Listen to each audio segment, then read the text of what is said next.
자, 오늘 말씀은 구약성경 1268페이지 호세아서 14장의 말씀을 볼 차례입니다.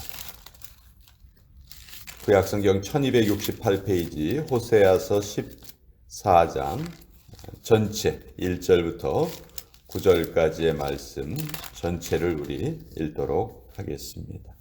호세아서 14장 1절부터 9절까지 같이 읽겠습니다. 시작. 이스라엘아, 내 하나님 여호와께로 돌아오라. 내가 불의함으로 말미암아 엎드려졌느니라.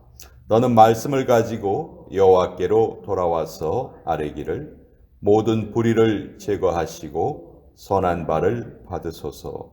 우리가 수송아지를 대신하여 입술의 열매를 주께 드리리이다.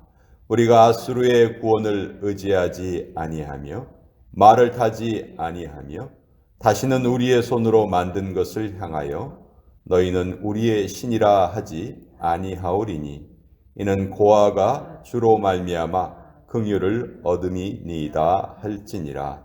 내가 그들의 반역을 고치고 기쁘게 그들을 사랑하리니 나의 진노가 그에게서 떠났음이니라. 내가 이스라엘에게 이슬과 같으리니 그가 백합화같이 피겠고 레바논 백향목같이 뿌리가 박힐 것이라. 그의 가지는 퍼지며 그의 아름다움은 감람나무와 같고 그의 향기는 레바논 백향목 같으리니 그 그늘 아래 거주하는 자가 돌아올지라. 그들은 곡식같이 풍성할 것이며 포도나무같이 꽃이 필 것이며 그 향기는 레바논의 포도주같이 되리라. 에브라임의 말이 내가 다시 우상과 무슨 상관이 있으리요 할지라. 내가 그를 돌아보아 대답하기를 나는 푸른 잣나무 같으니 네가 나로 말미암아 열매를 얻으리라 하리라. 누가 지혜가 있어 이런 일을 깨달으며 누가 총명이 있어 이런 일을 알겠느냐. 여호와의 도는 정직하니 의인은 그 길로 다니거니와 그러나 죄인은 그 길에 걸려 넘어지리라. 하나님의 말씀입니다. 아멘.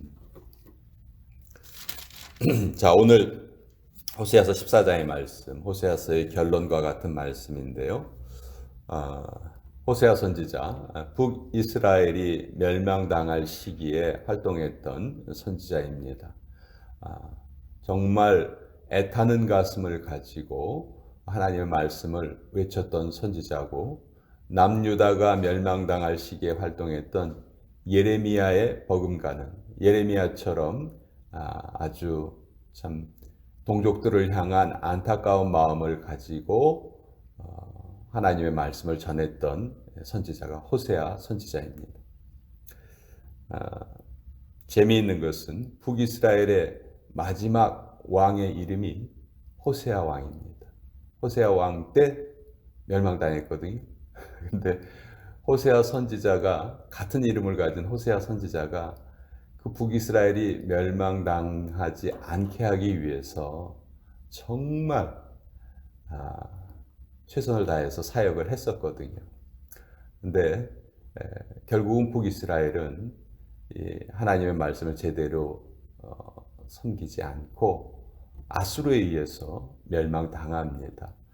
오늘 그러한 모습들이 미리 호세아서 14장에 기록되어 있으면서 그러지 않기를 바라는 선지자의 마음이 너무 절절하게 기록되어 있습니다. 14장 1절 오늘 우리가 부른 찬양이 어서 돌아오 그런 찬양이었는데 그 찬양과 참 잘 어울리는 그런 구절입니다.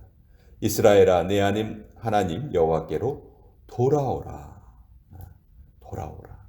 하나님의 마음이시죠. 누가복음 15장에 보면 집 나간 탕자를 기다리는 그 아버지의 마음. 그렇죠? 늘 그 아들이 돌아오기를 기다리는 그 아버지의 마음이 바로 하나님의 마음이십니다.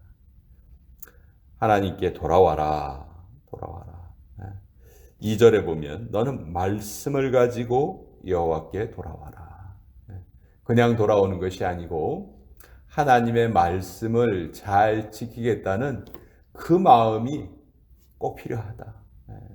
우리가 우리의 삶을 돌이키기로 그렇게 마음을 먹었다면 이제는 새로운 모습으로, 다른 모습으로, 더 좋은 모습으로 살겠다 하는 그 결단이 꼭 필요하잖아요. 그렇죠? 돌이키겠다고 마음만 먹고 전과 똑같이 살아간다면 그건 돌이키는 게 아니죠. 그렇기 때문에 돌이킨다는 것은 특히 성경에서 말씀하는 돌이킴은 반드시 필요한 조건이 있는데 그것이 하나님의 말씀입니다. 하나님의 말씀을 가지고 돌이키는 거예요. 말씀을 잘 지키겠습니다 하는 그 결단이 꼭 필요하다는 것이죠. 그것이 회개죠. 그때 2절의 뒷부분에 보면 우리가 숫송아지를 대신하여 입술의 열매를 주께 드리리이다 이렇게 돼 있어요. 숫송아지는 제사 때 드리는 제물이에요. 그러니까 이건 뭘 상징하냐면 하나님께 마음을 다해서 예배하는 것이 아니고 그냥 형식적으로 예배하는 것 뜻해요.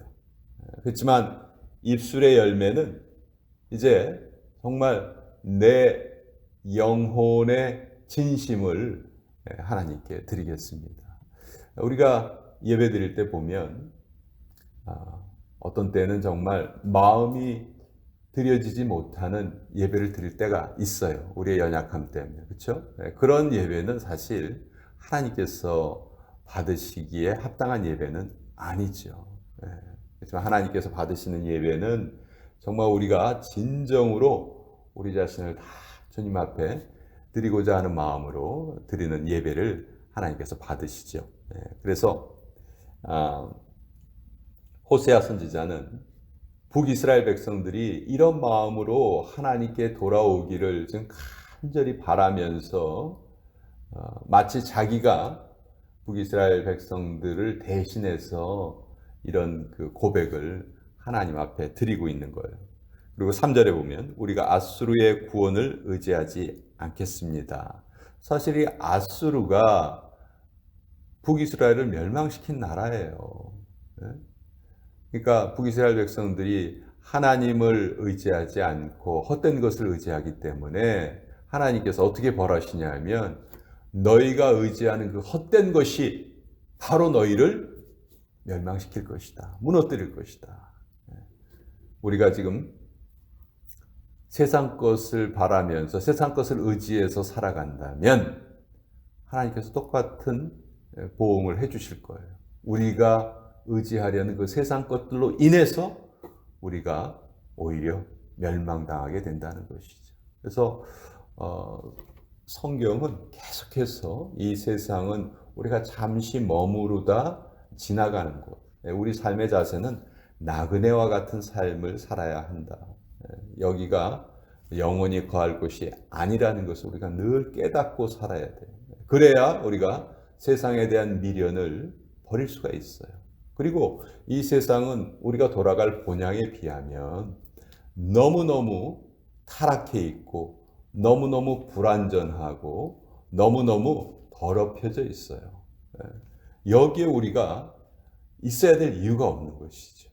하나님의 나라는 완전한 곳이고 하나님의 통치가 완전히 이루어지는 그곳으로 우리 빨리 가야 돼. 그래서 바울은 뭐라고 고백했냐면 나 빨리 하나님 나라에 돌아가고 싶다. 그렇지만 하나님께서 나를 이곳에 머무르게 하신 것은 하나님의 복음을 전하게 하려고 나를 이곳에 머무르게 하셨기 때문에 난 그것을 더 열심히 하겠다. 그렇게 고백을 하죠. 자, 이런 마음으로 하나님께 돌아가는 자들에게 하나님이 어떤 은혜를 베푸시겠다고 약속해 주시냐 하면 4절에 내가 그들의 반역을 고치고 기쁘게 그들을 사랑하리니 나의 진노가 그에게서 떠났음이니라. 그러면서 여기 몇 가지 그 상징물이 나와요. 5절에 보면 백합화, 또 백향목, 그리고 6절에는 감람나무 이런 상징물들이 나옵니다. 백합화가 얼마나 아름다운 꽃인지 예수님께서도 그 솔로몬이 입은 모든 것보다도 저 백합화가 입은 그 백합화의 모습이 훨씬 더 아름답다. 그렇게 말씀하실 정도로 백합화는 아름다움의 상징이었고요. 또 백향목 하면은 아주 그 높이 곧게 자라는 나무예요. 또 그 나무에는 향기가 있어서 벌레들이 싫어하는 향기를 품어요. 그러니까 벌레들이 그 백향목에 가까이 하지 못합니다. 아주 단단하게 곧게 자라는 나무예요. 그래서 솔로몬이 성전을 지을 때 뭘로 지었어요? 바로 이 레바논의 백향목으로 지었잖아요. 성전의 재료로 쓸 정도로 정말 귀한 나무가 백향목이었어요. 또 감람나무, 감람은 올리브죠. 이 감람나무는 늘 잎이 푸르른 상록수예요. 그래서 감람나무는 뭐 이 잎이 색깔이 바뀐다든지 뭐 그런 게 없어요. 그래서 또 이스라엘 백성들에게 포도와 올리브는 풍요의 상징이죠. 하나님의 은혜의 상징이에요. 그가 포도나무 아래와 감람나무 아래에 거하리로다. 그거는 하나님의 은혜를 상징하는 말씀인데 지금 이 호세아서에도 백합화, 백향목, 감람나무 이런 상징물이 등장해요. 이것은 회개하고 하나님을 잘 섬기고자 하는 자에게 하나님께서 약속하시는 은혜의 상징이죠. 그러면서 8절에 하나님의 그 정말 하나님이 바라시는 그 하나님의 바람이 여기 적혀 있어요. 8절에 에브라임의 말이 내가 다시 우상과 무슨 상관이 있으리요 할지라. 에브라임은 북이스라엘을 부르는 그 별명이잖아요. 북이스라엘 대표 지파가 에브라임 지파였기 때문에 하나님의 마음이 뭐냐면 북이스라엘이 이렇게 말하는 거예요. 이제 내가 우상과 무슨 상관이 있으리요. 나는 우상을 섬기지 않고 오직 하나님만 섬기겠습니다. 이 고백이 정말 마음 깊은 곳에서 진심으로 나오기를 하나님이 기다리시는 거죠. 그런데 9절 어떻게 보면 가장 참 안타까운 내용이 적혀 있어요. 호세아서 14장 9절 누가 지혜가 있어 이런 일을 깨달으며 누가 총명이 있어 이런 일을 알겠느냐. 하나님의 마음이 이와 같으신데 북이스라엘 백성들은 결국 이 마음을 헤아리지 못하고 하나님을 거역하는 것을 택했죠. 그래서 결국 나라가 멸망당하고 말았어요. 여호와의 도는 정직하니 의인은 그 길로 다니거니와 그러나 죄인은 그 길에 걸려 넘어지리라. 북이스라엘 남유다 다 결국은 그 길에 걸려 넘어지고 말았습니다. 그들의 역사가 오늘을 사는 우리에게는 너무도 귀한 교훈입니다. 그것을 반복해서는 안 되겠죠. 결코 우리는 그 잘못된 역사를 반복하지 않겠다 하는 그 마음을 가지고 우리 오늘 살아야 됩니다. 그것이 우리가 살 길이고 하나님 우리에게 기대하시는 것이고 그것이 우리가 하나님 품으로 돌아갈 때 우리의 자랑거리가 될 것이고 우리의 훈장이 될 것입니다. 우리는 오늘 하루도 하나님이 주신 이 기회의 하루 이것을 증명하면서 살아가는 그런 하루로 삼아야 할 것입니다. 이것이 오늘 호세아서가 우리에게 주시는 교훈입니다.